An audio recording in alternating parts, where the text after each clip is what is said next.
ഈ വയസ്സായ ആള് സ്വർണത്തിന് തപ്പി അവിടെ കുഴി തോണ്ടിയിട്ട് അവിടെ നിന്ന് നോക്കിയാൽ മണ്ണെടുത്ത് അടുത്തുള്ള ഒരു പുഴയിൽ നോക്കിയപ്പോൾ ആ മണ്ണിൽ നോക്കിയാൽ സ്വർണം കണ്ടുപിടിച്ചു. ഇവിടെ നിന്ന് സ്വർണം കിട്ടിയത് കൊണ്ട് ആ പുഴയുടെ ചുറ്റും നോക്കിയാൽ ഇദ്ദേഹം കുഴി തോണ്ടിയിട്ട് അതൊന്ന് നോക്കിയാൽ മണ്ണെടുത്ത് നോക്കുമ്പോൾ അതിൽ കുറച്ചായി ഗോൾഡ് കിട്ടാൻ തുടങ്ങി.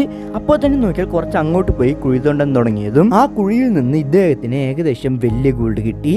ഇദ്ദേഹം നോക്കിയാൽ അത് കണ്ടിട്ട് അതെടുത്ത് പോക്കറ്റിൽ വെച്ചിട്ട് ഇവിടെ തന്നെ കുറച്ചും കൂടി ആഴത്തിൽ തോണ്ടി നോക്കാൻ പറഞ്ഞ് തോണ്ടിക്കൊണ്ടിരിക്കുമ്പോൾ അവിടെ നിന്ന് ഇദ്ദേഹത്തിന് ഏകദേശം ഇനിയും വലുത് കിട്ടുന്നു.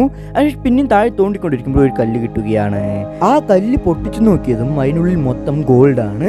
അതുകൊണ്ട് നോക്കിയാൽ ഇദ്ദേഹം പിന്നെയും താഴെ തോണ്ടാൻ തുടങ്ങി. ആ പിന്നെയും താഴെ തോണ്ടിക്കൊണ്ടിരിക്കുമ്പോൾ ഇദ്ദേഹം നോക്കിയാൽ ഒരു വലിയ സ്വർണത്തിന്റെ മല തന്നെ കണ്ടുപിടിക്കുകയാണ്. ആ സമയത്ത് ഇദ്ദേഹം സന്തോഷിച്ചുകൊണ്ടിരിക്കുമ്പോൾ ഇദ്ദേഹത്തിന്റെ പുറകിൽ ആരോ വരുന്നത് ഇദ്ദേഹം കണ്ടു. ആ സമയത്ത് ചുറ്റിക എടുക്കുമ്പോഴേക്കും അദ്ദേഹം നോക്കിയാൽ ഇദ്ദേഹത്തിനെ വെടിവെക്കും. അതിനുശേഷം അവൻ ഉള്ളിൽ ചാടി ഇറങ്ങിയതും ആ വയസ്സായാലും നോക്കിയാൽ ഇവനെ തല്ലിയിട്ടിട്ട് ഇവനെ